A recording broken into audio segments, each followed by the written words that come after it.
ಬಂಧುಗಳೇ, ಎಲ್ರಿಗೂ ಜೈ ಭೀಮ್, ನಮ್ಮ ಬುದ್ಧಾಯ. ಏನ್ ಈ ದಿವಸ ಸರ್ವೆ ನಂಬರ್ ಚನ್ನಪಲ್ಲಿ ಸರ್ವೆ ನಂಬರ್ 7/1 ನಾವು ಇವತ್ತು ಇಲ್ಲಿ ನಿಂತ್ಕೊಂಡಿದ್ದೀವಿ. ಮೊದಲಿಗೆ ನಮ್ಮ ದಲಿತ ಸಂಘಟನೆಗಳ ವತಿಯಿಂದ ಮಾಧ್ಯಮ ಮಿತ್ರರಿಗೆ ಧನ್ಯವಾದಗಳು ಹೇಳ್ತಾ, ಈ ಒಂದು ಸರ್ವೆ ನಂಬರ್ ಅಲ್ಲಿ ಏನ್ ನಿಂತ್ಕೊಂಡಿದೀವಿ, ಏನಕ್ಕೆ ಪ್ರೆಸ್ ಮೀಟ್ ಮಾಡ್ತಾ ಇದ್ದೀವಿ, ಯಾವ ವಿಚಾರ ಬಗ್ಗೆ ಮಾತಾಡಿದೀವಿ ಅಂತ ಮಾತಾಡ್ಬೇಕಂತ ನಾವು ಇಲ್ಲಿ ಸೇರಿದ್ದೀವಿ. ಇದು ಚನ್ನಪಲ್ಲಿ ಸರ್ವೆ ನಂಬರ್ 7. ಸುಮಾರು ವರ್ಷಗಳ ಹಿಂದೆ, ಅಂದ್ರೆ 92ರಿಂದ ಆ ಕಡೆ 85-86ರಲ್ಲಿ ಸಂಪಂಗಿ ರಾಮಯ್ಯ ಅನ್ನೋರು ಈ ಜಮೀನನ್ನ ಅನುಭವದಲ್ಲಿ ಇಟ್ಕೊಂಡಿರ್ತಾರೆ. ಈ ಸಂಪಂಗಿ ರಾಮಯ್ಯ ಯಾರಂದ್ರೆ ಎನ್ನಾಗ್ನಳ್ಳಿ ಅವರವರು. ಈ ಅನುಭವದಲ್ಲಿರುವಾಗ ಸಮಯದಲ್ಲಿ ಸರ್ಕಾರದಿಂದ ಅವ್ರಿಗೆ ಕಮಿಷನ್ ಆಗ್ತಾರೆ. ಕಮಿಷನರು ಮತ್ತೆ ತಹಸೀಲ್ದಾರು ಅವರೆಲ್ಲ ಬಂದು ಸಂಪಂಗಿನ ರಾಮಯ್ಯನವರು ನೀವು ಎಷ್ಟು ಜಮೀನು ಉಳ್ಕೊಳ್ತಾ ಇದ್ರೆ, ಎಷ್ಟು ಜಮೀನಲ್ಲಿ ಅನುಭವದಲ್ಲಿ ಇದ್ದೀರಾ ಅಂತ ಕೇಳ್ತಾರೆ. ಅವರು ನೋಡಿ ಸ್ವಾಮಿ, ಇಷ್ಟು ಇದರಲ್ಲಿ ನಾನು ಇದ್ದೀನಿ ಅಂತ ಆ ಜಮೀನನ್ನ ತೋರಿಸ್ತಾರೆ. ಆ ಜಮೀನ ತೋರಿಸಿದ್ರೆ ಆ ಜಮೀನು 3 ಎಕರೆ 17 ಗುಂಟೆ. ಇದು ಟೋಟಲ್ ಇರೋದು ಜಮೀನು 8 ಎಕರೆ 25 ಗುಂಟೆ. ಅದರಲ್ಲಿ 3 ಎಕರೆ 17 ಗುಂಟೆ ಬಂದು ಸಂಪಂಗಿನ ರಾಮಯ್ಯನವರಿಗೆ ಮಂಜೂರು ಮಾಡ್ತಾರೆ, ಗ್ರಾಂಟ್ ಮಾಡ್ತಾರೆ. ಸರ್ಕಾರದಿಂದ ಗ್ರಾಂಟ್ ಆಗುತ್ತೆ ಅವ್ರಿಗೆ 3 ಎಕರೆ 17 ಗುಂಟೆ. ಮಿಕ್ಕಿದ್ದು 5 ಎಕರೆ 8 ಗುಂಟೆ ಸರ್ಕಾರ ವಶ ಪಡ್ಕೊಳ್ಳುತ್ತೆ. ಸರ್ಕಾರ ಜಮೀನು ಸರ್ಕಾರಕ್ಕೆ ಬರುತ್ತೆ. ಅವಾಗ ಸರ್ಕಾರ ಬಂದ ಮೇಲೆ, ಸರ್ಕಾರಕ್ಕೆ ಆದ್ಮೇಲೆ 5 ಎಕರೆ 8 ಗುಂಟೆ ಸರ್ಕಾರಕ್ಕೆ ಬಂದ ಮೇಲೆ ಈ 3 ಎಕರೆ 17 ಗುಂಟೆ ಸಂಪಂಗಿನ ರಾಮಯ್ಯರು ಮಾರ್ಕೊಂಡು ಬಿಡ್ತಾರೆ. ಅವ್ರು ಮಾರ್ಕೊಂಡ್ ಬಿಡ್ತಾರೆ. ಅದನ್ನ ಮಾರ್ಕೊಂಡ್ಬಿಟ್ಟು ಸೈಲೆಂಟ್ ಆಗಿ ನಿಂತೋಗ್ಬಿಡ್ತಾರೆ. ಸೊ ಅದಾದ್ಮೇಲೆ 1992ರಲ್ಲಿ ಇದು ಸರ್ಕಾರ ಜಮೀನು ಅಂತ ನಮ್ಗೆ ಗೊತ್ತಾಗುತ್ತೆ. ಅದು ಯಾವ ರೀತಿ ಗೊತ್ತಾಗುತ್ತೆ ಅಂದ್ರೆ, ಆಗಿನ ಗೋವಿಂದರಾಜನವರು, ಗೋವಿಂದ ರೆಡ್ಡಿ ಅನ್ನೋರು ಸೆಕ್ರೆಟರಿ ಆಗಿರ್ತಾರೆ, ವಿಲೇಜ್ ಅಕೌಂಟರ್ ಆಗಿರ್ತಾರೆ. ಆವಾಗ ಶ್ರೀಣ್ಣನವರು ಆಫೀಸ್ಗೆ ಹೋಗ್ತಾರೆ. ಆಫೀಸ್ಗೆ ಹೋದಾಗ ಈ ಸರ್ವೆ ನಂಬರ್ 7/1 ಸರ್ವೆ ನಂಬರ್ ಬಂದು ಸರ್ಕಾರದ್ದು ಅಂತ ಪಾನಿ ಇರುತ್ತೆ. ಆ ಸಮಯದಲ್ಲಿ ಇವರೆಲ್ಲ ತಿಳ್ಕೊಂಡು ಶ್ರೀಣ್ಣಣ್ಣ, ನರಸಿಂಹಣ್ಣ, ಕೃಷ್ಣಪ್ಪ, ರಾಯಡಳ್ಳಿ ಕೃಷ್ಣಪ್ಪ, ಕೆಲವು ಎಲ್ಲಾ ದಲಿತ ಸಂಘಟನೆಗಳ ಮುಖಂಡರು ತಿಳ್ಕೊಂಡು 92ರಲ್ಲಿ ಇಲ್ಲಿ ಗುಡಿಸಲಾಗ್ತಾರೆ.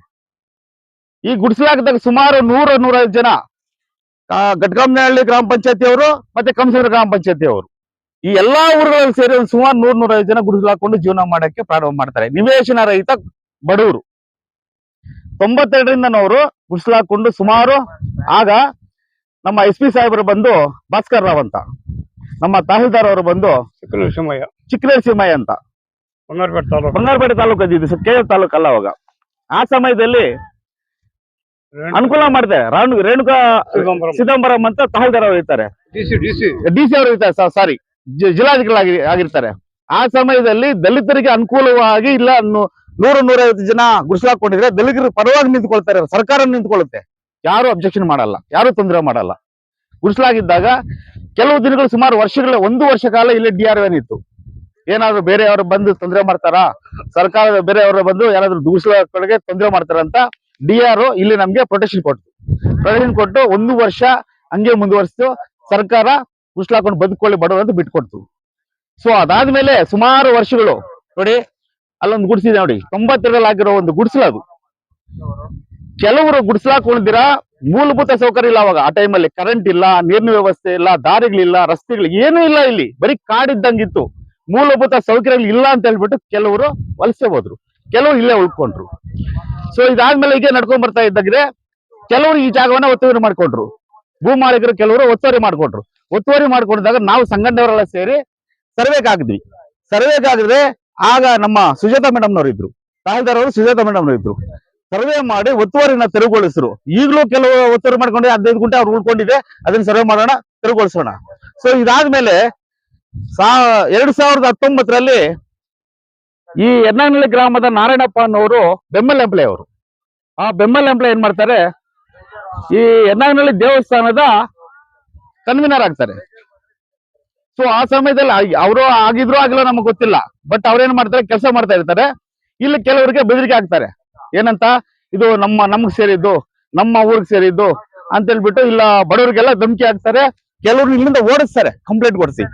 ಈ ವಿಚಾರ ತಿಳ್ಕೊಂಡು ನಾವು SP ಆಫೀಸಲ್ಲಿ ಕಂಪ್ಲೇಂಟ್ ಕೊಡ್ತೀವಿ. ಯಾರ ಮೇಲೆ? ನಾರಾಯಣಪ್ಪನ ಮೇಲೆ ಕಂಪ್ಲೇಂಟ್ ಕೊಡ್ತೀವಿ. ಈ ತರ ಬಡವ್ರನ್ನ ಗುಡಿಸಲಾಕೊಂಡಿರೋರನ್ನ ಇಲ್ಲಿಂದ ಓಡಿಸ್ತಾ ಇದ್ದಾರೆ, ದಯವಿಟ್ಟು ಇವ್ರ ಮೇಲೆ ಕಾನೂನು ಕ್ರಮ ಕೈಗೊಳ್ಬೇಕಂತ. ಬೇದ್ಮಂಗ್ ಠಾಣೆಗೆ ಅವ್ರು ಕರೆಸ್ತಾರೆ.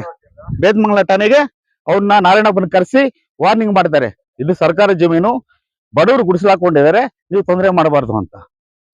ಸೊ ಇದು ಅಲ್ಲಿಗೆ ಬಿಡ್ತಾರೆ ನಾರಾಯಣಪ್ಪನವ್ರು. ಬಿಟ್ಟ ಮೇಲೆ 2019ರಲ್ಲಿ ಇವರೊಂದು ಕಮಿಟಿ ಮಾಡ್ಕೊಂತಾರೆ. ಕಮಿಟಿ ಮಾಡ್ಕೊಂಡು ದೇವಸ್ಥಾನ ಕಮಿಟಿ ಮಾಡ್ಕೊಂಡು ಏನ್ ಮಾಡ್ತಾರೆ, ಕೋರ್ಟ್ಗೆ ಹೋಗ್ತಾರೆ. ಈ ಜಮೀನ್ ಮೇಲೆ ಕೋರ್ಟ್ಗೆ ಹೋಗ್ಮೇಲೆ ನ್ಯಾಯಾಲಯಕ್ಕೆ ಹೋಗ್ತಾರೆ. ನ್ಯಾಯಾಲಯಕ್ಕೆ ಹೋದ್ರೆ ಯಾರನ್ನ ಪಾರ್ಟಿ ಮಾಡ್ತಾರೆ ಅಂದ್ರೆ ಕಮಿಷನರ್ನ ಮತ್ತೆ ತಹಸೀಲ್ದಾರ್ನ ಪಾರ್ಟಿ ಮಾಡ್ತಾರೆ. ಇವರು ಪಾರ್ಟಿ ಮಾಡ್ತು ಒಳಗಡೆನೆ ಈಗ ಈ ಕಡೆ ಕಮಿಷನರು ಕೇಸ್ ಅಟೆಂಡ್ ಆಗಲ್ಲ, ತಹಸೀಲ್ದಾರ್ ಕೇಸ್ ಅಟೆಂಡ್ ಆಗಲ್ಲ. ತಾಲೂಕು ಆಫೀಸರ್ ಇರ್ತಕ್ಕಂಥ ಕೆಲವರು ಮುಖಾಂತರ ಸರಿಯಾದ ರೀತಿಯಲ್ಲಿ ದಾಖಲೆಗಳು ಕೊಡ್ತೀರಾ 2026, 24, 25ರಲ್ಲಿ ಡಿಗ್ರಿ ಮಾಡ್ಕೊಳ್ತಾರೆ. ಏನೋ ನಮಗ್ ಸೇರಿದ್ದು ಅಂತ ಡಿಗ್ರಿ ಮಾಡ್ಕೊಳ್ತಾರೆ. ಈ ವಿಚಾರ ತಿಳಿದು ನಾವು ತಹಸೀಲ್ದಾರ್ ಕಂಪ್ಲೇಂಟ್ ಕೊಡ್ತೀವಿ, ಜಿಲ್ಲಾಧಿಕಾರಿ ಕಂಪ್ಲೇಂಟ್ ಕೊಡ್ತೀವಿ.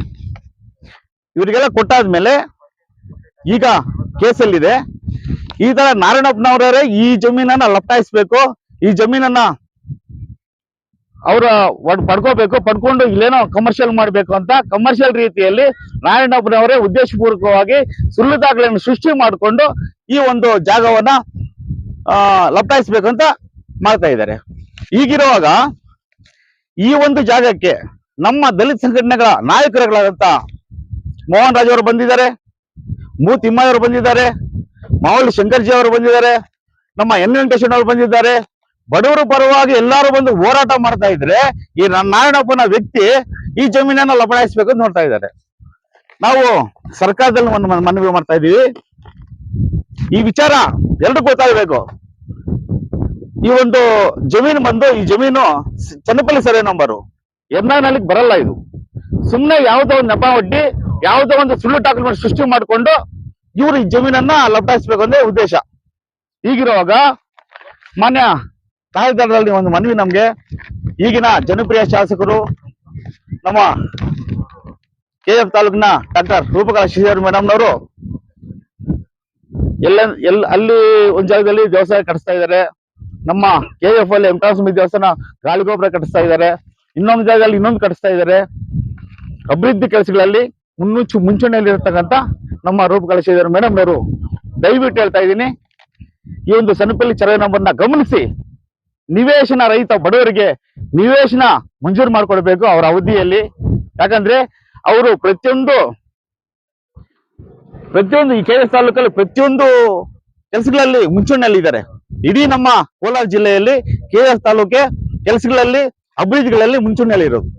ಈಗಿರುವಾಗ ಮಾನ್ಯ ತಹಸೀಲ್ದಾರ್ ಮೇಡಮ್ ಮನವಿ ಮಾಡ್ತಾ ಇದ್ದೀನಿ, ಈ ಒಂದು ಸರ್ವೆ ನಂಬರ್ನ ಗಮನಿಸಿ, ಇಲ್ಲಿರ್ತಕ್ಕಂಥ ಬಡವರನ್ನ ಗಮನಿಸಿ, ನಿವೇಶನ ರೈತರ ಒಂದು 2 ತಾಲೂಕು ಪಂಚಾಯತಿಗೆ, ಯಾವುದು ಕಾಮನಹಳ್ಳಿ ಪಂಚಾಯತಿ ಮತ್ತು ನಮ್ಮ ಕಂಸರ ಪಂಚಾಯತಿ, ಈ 2 ಪಂಚಾಯತಿಯವರು ಸಂಬಂಧಪಟ್ಟ ಬಡವರಿಗೆ ನಿವೇಶನ ಹಂಚಿಕೆ ಮಾಡಿಕೊಡ್ಬೇಕು.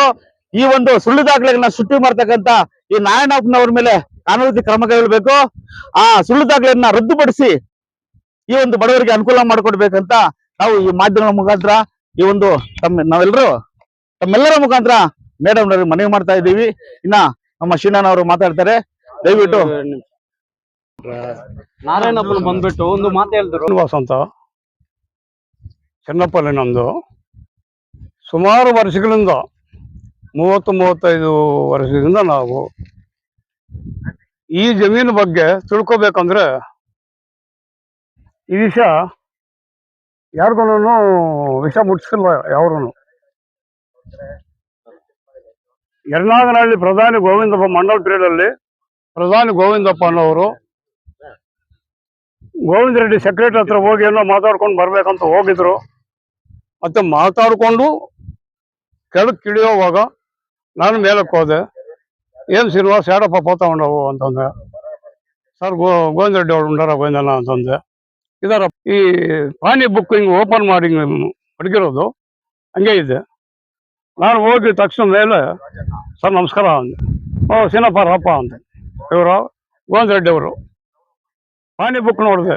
ಸನ್ನಿಪಿಲ್ ಸರ್ವೆ ನಂಬರ್ 7/5 7/1 5 ಎಕರೆ 8 ಗುಂಟೆ ಜಮೀನು ಸರ್ಕಾರ ಇದೆ. ಅವಾಗ ಸರ್ ಪಾನಿ ಬೇಕು ಸರ್ ಅಂತಂದೆ.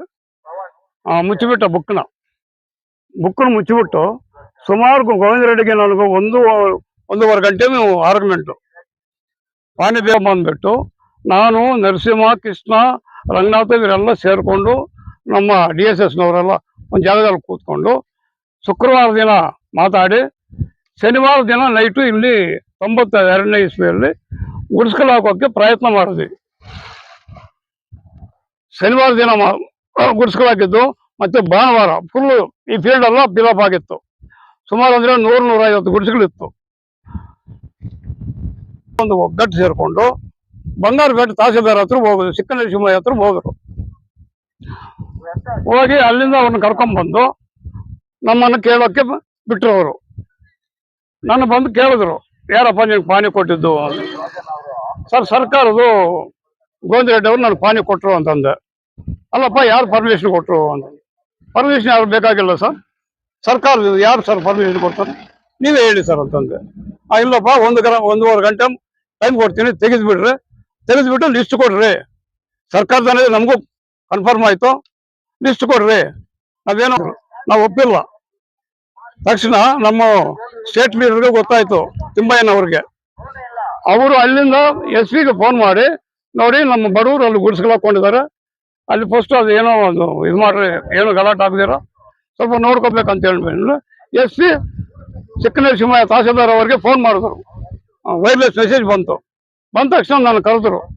ಏನಪ್ಪ ನೋಡಪ್ಪ ಲಿಸ್ಟ್ ಕೊಡಿ ಅಂತ ನೀನು ಕೇಳಿದೆ, ನೀನು ಒಪ್ಪಿಲ್ಲ, ಆಯ್ತು ನೀವೇ ಏನೋ ಮಾಡ್ಕೊಳ್ರಿ ಅಂತ ಹೇಳ್ಬಿಟ್ಟು ನಮಗೆ ಪ್ರೊಟೆಕ್ಷನ್ 1 ವರ್ಷ ಜೀಪ್ ಹಾಕ್ಬಿಟ್ಟಿಲ್ಲ, ಇಲ್ಲಿ ಏನು ಗಲಾಟೆ ಆಗಬಾರ್ದು, ಆ ಥರ ನೀವು ನೋಡ್ಕೋಬೇಕಂತ ಹೇಳ್ಬಿಟ್ಟು ಅವರು ಪೊಲೀಸ್ ಅವರಿಗೆ ಒಪ್ಪಿಸ್ಬಿಟ್ಟು ತಹಸೀಲ್ದಾರ್ ಅವರು ಹೊರಟೋದ್ರು. ಆಯ್ತಪ್ಪ ಅದು ಸರ್ಕಾರದೇ, ನಮಗೂ ಗೊತ್ತಾಯ್ತು ಅಂತೇಳಿ. ಮತ್ತೆ ಇಲ್ಲಿಂದ ಗೋವಿಂದನಪ್ಪ ಅವರು DC ಸಾಹೇಬ್ರ ಹತ್ರ ಹೋದ್ರು ಕೋಲಾರ್ಗೆ. ರೇಣುಕಾ ಸಿದ್ದರಾಮರು DC ಅವರು. ಅಲ್ಲಿ ಹೋದ ಮೇಲೆ ಶ್ರೀನಿವಾಸ್ ಗೌಡ್ MLA ಕರ್ಕೊಂಡು ಆ ಸ್ಪಾಟ್ಗೆ ಹೋಗಿದ್ದಾರೆ ಕೋಲಾರ್ಗೆ. ಆ ಅಮ್ಮ 3 ಮಾತಲ್ಲಿ ಮುಗಿಸ್ಬಿಟ್ಟು, ನೋಡಪ್ಪ ಸರ್ಕಾರದಿದು, ಅಲ್ಲಿ ಹಾಕಿರೋದು ಬಡವರು, ಸುಮ್ಮನೆ ನೀವು ಬರಬೇಡ ಹೋಗ್ರಿ ಅಂತ ಹೇಳ್ಬಿಟ್ಟು ವಾಪಸ್ ಕಳಿಸ್ಬಿಟ್ಟಿದ್ದಾರೆ. ಆವತ್ತಿಂದ ಇದುವರೆಗೂ ಏನೂ ಆಗಿಲ್ಲ, ಯಥಾಸ್ಥಿತಿ ಹೆಂಗಿತ್ತು ಹಂಗೆ ಇತ್ತು ಜಮೀನು. ಇವಾಗ ಯರ್ನಾಗ್ನವರು ಕೆಲವರು ಇದನ್ನ ಲಪ್ಟಾಯಿಸಬೇಕಂತ ಹೇಳ್ಬಿಟ್ಟು ಮನಸ್ಪೂರ್ವಕವಾಗಿ ಸುಳ್ಳು ದಾಖಲೆಗಳನ್ನ ಸೃಷ್ಟಿ ಮಾಡಿ ತಹಸೀಲ್ದಾರ್ ಗೊತ್ತಾಗ್ದಿರಾನೆ, AC ಗೊತ್ತಾಗ್ದಿರಾನೆ, DC ಗೊತ್ತಾಗ್ದಿರಾನೆ, ಮತ್ತೆ ಸೆಕ್ರೆಟರಿ RI ಯಾರಿಗೂ ಗೊತ್ತಾಗ್ದಿರಾನೆ ಎಲ್ಲರನ್ನು ಇನ್ವಾಲ್ವ್ ಮಾಡಿಕೊಂಡು ಇವರು ಪೇಪರ್ ಸೃಷ್ಟಿ ಮಾಡಿ ಕೋರ್ಟಲ್ಲಿ ಡಿಗ್ರಿ ಮಾಡ್ಕೊಂಡಿದ್ದಾರೆ. ಆ ಡಿಗ್ರಿ ಮಾಡ್ಕೊಂಡು ಬಂದ ಆದ್ಮೇಲೆ ಇಲ್ಲಿ ಹೋರಾಕೋಕೆ ಬಂದಿದ್ದಾರೆ ಅವರು. ಸರಿ, ನಮ್ಮ ಮಂಜುನಾಥ್ ಮತ್ತೆ ಅವಿನಾಶ್ ಇವರಿಬ್ಬರು ಸೇರಿ, ನೋಡಪ್ಪ ಇದು ಸರ್ಕಾರದ ಇದು, ಇಲ್ಲಿ ಬೋರ್ ಹಾಕಬಾರ್ದು ಅಂತ ಹೇಳ್ಬಿಟ್ಟು ಇವ್ರು ಇಲ್ಲಿಂದ ವಾಪಸ್ ಕಳಿಸ್ಬಿಟ್ಟಿದ್ದಾರೆ. ಹೋದ್ಮೇಲೆ ಮತ್ತೆ ಇವರು ಅದೇ ಇದರಾಗಿ ಸುತ್ತಾಡಿ ಲಾಯರ್ನ ಮುಖಾಂತರವಾಗಿ ನಾನು ಅಲ್ಲಿ ಈ ಜಮೀನು ನಮ್ಮೂರ್ದು ಅಂತ ಇದು ಮಾಡ್ತಾರೆ. ಇಲ್ಲ, ಇದು ನಮ್ಮದು, ಚನ್ನಪ್ಪಲ್ಲಿದು, ಸನ್ನಿಪಿಲ್ ಸರ್ವೆ ನಂಬರು, ಸನ್ನಿಪಿಲ್ ಜಮೀನು, ಸನ್ನಿಪಿಲ್ ಬಡವ್ರಿಗೆ ಹಾಕ್ಬೇಕು, ಅದು ಯಾವ ಕ್ಯಾಸ್ಟ್ ಅನ್ನ ಆಗಲಿ ಬಡವ್ರಿಗೆ ಹಾಕ್ಬೇಕು, ಇಲ್ಲಿ ಹಾಕಿ ಗುಡಿಸಲಾಗಿರೋರಿಗೆ ಪರ್ಮನೆಂಟ್ ಹಾಕ್ಬೇಕು, ಅವ್ರಿಗೆ ಹಾಕ್ಬೋದ್ರೂ ಕೊಡ್ಬೇಕು ಅಂತ ಹೇಳ್ಬಿಟ್ಟು ನಾವು ಇಷ್ಟು ಮಾತಾಡ್ಕೊಂಡು ಜೈ ಕರ್ನಾಟಕ. ಏನಂದ್ರೆ ವಿಷಯ ದೊಡ್ಡವರೆಲ್ಲ ಮಾತಾಡಿದ್ರು. ಏನಂದ್ರೆ ಇದು ನಮ್ಮೂರು, ನಂದು ಯರ್ನಾಗ್ನಹಳ್ಳಿನೇ. ಏನಂದ್ರೆ ನಮ್ ಮನೆ ಇದೆ, ನಮ್ಮ ಮನೆಯಲ್ಲಿ ನಮ್ಮೂರಲ್ಲಿ ಜಾಸ್ತಿ ಜನ ಮನೆ ಇಲ್ದಿರ ಇದ್ದಾರೆ. ಯಾರಂದ್ರೆ 2-3 ಅಣ್ಣ ತಮ್ಮಂದಾಗಿದ್ರೆ ಒಂದೇ ಮನೆಯಲ್ಲಿ ವಾಸ್ತಾ ಇದ್ದಾರೆ. ಅದಕ್ಕೆ ನಮ್ಮೂರವ್ರಿಗೆ ಎಲ್ರಿಗೂ 5 ಎಕರೆ 2 ಎಕರೆ 3 ಎಕರೆ ಎಲ್ಲ ಜಾಗಗಳಿದೆ.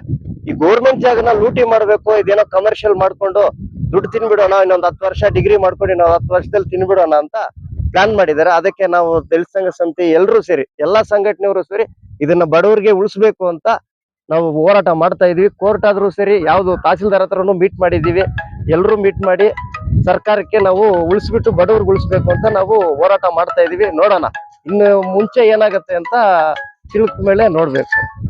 ಜೈ ಭೀಮ್. ನಾವೊಂದು ಈ ಒಂದು ಪ್ರೆಸ್ ಮೀಟ್ ಮುಖಾಂತರ ಸರ್ಕಾರಕ್ಕೆ ಆಗ್ಲಿ, ಮಾನ್ಯ ಜನಪ್ರಿಯ ಶಾಸಕರಂತ ಮೇಡಮ್ನವ್ರಿಗಾಗ್ಲಿ, ರೂಪಕಲಾ ಅಶ್ವತಿ ಮೇಡಮ್ಗಾಗ್ಲಿ ನಾವು ಮನವಿ ಮಾಡ್ತಾ ಇದ್ದೀವಿ. ಯಾವುದೇ ಕಾರಣಕ್ಕೆ. ಯಾಕಂದ್ರೆ ಏನು ದೇವಸ್ಥಾನ ತೋರಿಸ್ತಾ ಇದ್ದಾರೆ, ದೇವರುಗಳು ಯಾರು ಬಡವರಿಲ್ಲ ಇಲ್ಲಿ, ಎಲ್ಲಾ ಶ್ರೀಮಂತರೇ ಇರೋದು, ಶ್ರೀಮಂತರ ದೇವರುಗಳೇ ಇರೋದು. ಯಾಕಂದ್ರೆ ಈ ಘಟನೆಗಳು ನೋಡ್ತಾ ಇದೀವಿ, ಸೋಷಿಯಲ್ ಮೀಡಿಯಾದಲ್ಲಿ ನೋಡ್ತಾ ಇದೀವಿ, ನ್ಯೂಸ್ ಅಲ್ಲಿ ನೋಡ್ತಾ ಇದೀವಿ, ನಮ್ಮ ಅಯೋಧ್ಯೆಯಲ್ಲಿ ಏನ್ ನಡೀತಾ ಇದೆ ನೋಡ್ತಾ ಇದೀವಿ, ಮೊನ್ನೆ ಗುಟ್ಟಳ್ಳಿಯಲ್ಲಿ ಏನ್ ನಡೀತಾ ಇದೆ ನೋಡ್ತಾ ಇದೀವಿ. ದೇವರುಗಳ ಹೆಸರು ಹೇಳ್ಕೊಂಡು, ದೇವರುಗಳನ್ನ ಉಪಯೋಗಿಸ್ಕೊಂಡು, ದೇವರುಗಳ ಮುಂದೆ ಇಟ್ಕೊಂಡು ಲೂಟಿ ಮಾಡೋರು ಜಾಸ್ತಿ ಜನ ಆಗಿದ್ದಾರೆ. ದಯವಿಟ್ಟು ಇದು ಬಡವರಿಗಂತ ಉಳಿಸಿ, ಬಡವರಿಗೆ ಅನುಕೂಲ ಮಾಡಬೇಕು. ಯಾಕಂದ್ರೆ 85-86ರಿಂದನೂ ಸಹ 80 ಸಹ ಸರ್ಕಾರದಂತ ಪಾನಿ ಬರ್ತಾ ಇದೆ. ಈ ಪಾನಿ ಸ್ವಲ್ಪ ಗಮನಿಸಬೇಕು, ದಾಖಲೆಗಳೆಲ್ಲ ಪರಿಶೀಲನೆ ಮಾಡಬೇಕು. ಸರ್ಕಾರದ್ದು ಅಂತ ನಾವು ಸರ್ಕಾರದ ಮೇಲೆ ನಾವು ಸರ್ಕಾರ ಜಮೀನಲ್ಲಿ ಗುಡಿಸಲಾಕೊಂಡ್ರೆ ಕೆಲವರು ಹಿತಾಸಕ್ತಿಗಳು ಕೆಲವರು ದುರುದ್ದೇಶದಿಂದ ಈ ಜಮೀನನ್ನ ಲಪಟಾಯಿಸಬೇಕು, ಈ ಜಮೀನ ನಾವು ಪಡ್ಕೋಬೇಕು ಅಂತ ಬಡವ್ರನ್ನೆಲ್ಲ ಓಡಿಸ್ಬಿಟ್ಟು ಇಲ್ಲಿ ಏನೋ ದೇವಸ್ಥಾನ ಹೆಸರು ಹೇಳ್ಕೊಂಡು ದಂಧೆ ತರ ಮಾಡ್ತಾ ಇದ್ದಾರೆ. ದಯವಿಟ್ಟು ಇದಕ್ಕೆಲ್ಲ ಕಡಿವಾಣ ಆಗ್ಬೇಕು. ಈ ದಾಖಲೆಗಳಲ್ಲಿ ಪರಿಶೀಲನೆ ಮಾಡಿ ದಯವಿಟ್ಟು ಬಡವರಿಗೆ ಮಾನ್ಯ ಶಾಸಕರಲ್ಲಿ ವಿನಂತಿ ಮಾಡ್ತಾ ಇದ್ದೀವಿ. ಬಡವರಿಗೆ ದಯವಿಟ್ಟು ನಾವು ಎಲ್ಲೆಲ್ಲೋ ದೇವಸ್ಥಾನ ಕಟ್ಟಿಸ್ತಾ ಇದ್ದೀರಾ ಮೇಡಮ್, ದಯವಿಟ್ಟು ಈ ಒಂದು ಬಡವರಿಗೆ ಮನೆಗಳು ಕಟ್ಕೊಟ್ರೆ ನಿಮ್ಮನ್ನ ದೇವ್ರು ಮಾಡ್ತಾರೆ, ಬಡವರು ನಿಮ್ಮನ್ನ ದೇವರಾಗಿ ತಿಳ್ಕೊಡ್ತಾರೆ ಬಡವರು. ಈ ಒಂದು ಮಾತನ್ನ ಹೇಳ್ತಾ ನಾವು ಈ ಒಂದು ಪತ್ರಿಕಾ ಮಾಧ್ಯಮದಲ್ಲಿ ಮನವಿ ಮಾಡ್ತಾ ಇಷ್ಟೊತ್ತು ಪತ್ರಿಕಾದಲ್ಲಿ ಮೀಡಿಯಾದಲ್ಲಿ ನಮ್ಮ ಮೀಡಿಯಾ ಮಿತ್ರರಿಗೆ ಧನ್ಯವಾದಗಳು ಹೇಳ್ತಾ ನಾವು ಈ ಸೇರ್ತಕ್ಕಂಥ ನಮ್ಮೆಲ್ಲರ ಪರವಾಗಿ ಧನ್ಯವಾದಗಳು ಹೇಳ್ತಾ ನಮ್ಮ ವಿಚಾರವನ್ನು ಕರ್ನಾಟಕ ದಲಿತ ಸಂಘರ್ಷ ಸಮಿತಿ ಹೋರಾಟಕ್ಕೆ ಜಯವಾಗಲಿ, ಕರ್ನಾಟಕ ದಲಿತ ಸಂಘರ್ಷ ಸಮಿತಿ ಹೋರಾಟಕ್ಕೆ ಜಯವಾಗಲಿ, ಕರ್ನಾಟಕ ದಲಿತ ಸಂಘರ್ಷ ಸಮಿತಿ ಹೋರಾಟಕ್ಕೆ ಜಯವಾಗಲಿ.